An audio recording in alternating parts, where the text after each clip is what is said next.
আমি এবার একটা পশুর নাম লিখেছি, ঠিক আছে?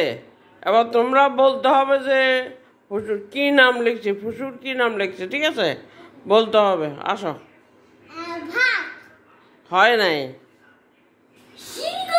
হ্যাঁ, সিংহ। ইন্দুর। হয় নাই। সিংহ। সিংহ, এটা হবে না। সিংহ। হ্যাঁ, সিংহ বলছি। সিংহ। কি সিংহ। সিংহ? কি সিংহ মানে সিংহ ময়মন সিংহ? না, সিংহ হ্যাঁ, জঙ্গলে থাকে।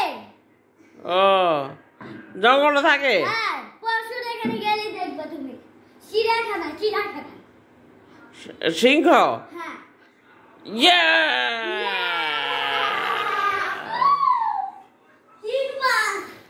হ্যাঁ হয়ে গেছে।